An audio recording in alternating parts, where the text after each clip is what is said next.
Hello guys, আমি তাওয়াংয়ের থেকে 6 দিন পর বাড়ি ফিরছি। আস্তে আস্তে চলে আসলাম রূপা। অরুণাচল প্রদেশের এই জায়গাটির নাম রূপা। রাস্তার দুই পাশে পাহাড়, কি প্রাকৃতিক সৌন্দর্য। কখনো কখনো মেঘ, আবার কখনো চলে আসে বৃষ্টি, আবার কখনো কখনো চোখে পড়ে সূর্যের রশ্মি। খুবই সুন্দর আবহাওয়া, ভরপুর অক্সিজেন। ফ্যামিলির সাথে এইরকম জায়গাগুলো ঘুরতে এসে মনের ভিতরে অনেক আনন্দ চলে আসে। আজ ফ্যামিলির সাথে গাড়িতে আড্ডা দিছে। সংসারের দায়িত্ব, ব্যবসা বাণিজ্যের চাপ, ব্যস্ত জীবন, টাউন শহরের মানুষের ঘেনজাম, গাড়ি মোটরের শব্দ, আরও কত কি। এই প্রতিযোগিতার মাঠে নেমে এই জীবনের মূল্যবান সময়গুলো কিভাবে আমরা শেষ করছি বুঝতে পারলাম না। যাই হোক, এর মধ্য দিয়ে কিছু সময় বাহির করে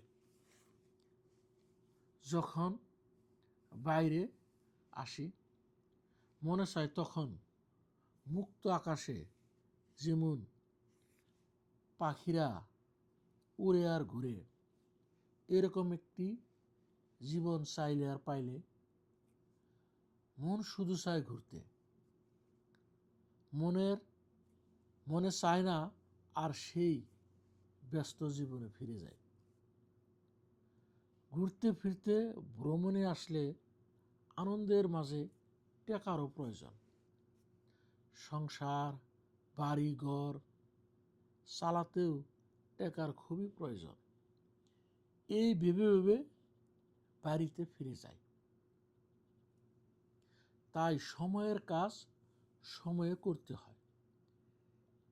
এই জীবন যৌবন চলে গেলে আসবে না আর ফিরে। আফসোস করতে করতে সেই সময়গুলো জীবনে আসবে না আর ফিরে। অতিরিক্ত বোঝাই হলে যেমন জাহাজ ডুবে যায়, ঠিক তেমনি প্রতিশোধের নেশা, হিংসা, অহংকার বেড়ে গেলে মানুষের পতন ঘটে যায়। খুব সুন্দর জীবন একদিন আমারও ছিল। দেখতে দেখতে সব সুন্দর মুহূর্তগুলো কোথায় যেন হারিয়ে গেল। আর এখন যত বয়স বাড়ছে, যত দিন যাচ্ছে, ততই জীবনে মাথায় চাপ, চিন্তা, টেনশন বাড়ছে। ধীরে ধীরে আনন্দের সব কিছু হারিয়ে যাচ্ছে। জীবনটা ততই কঠিন হচ্ছে, আর আপন মানুষগুলো পর হয়ে যাচ্ছে। রাস্তার পাশে থাকা গাছটায় যত বেশি ফল দেয়, তত বেশি পাথরের ডেল খায়। এটাই বাস্তব। ভিডিও সাথে থাকার জন্য সবাইকে ধন্যবাদ।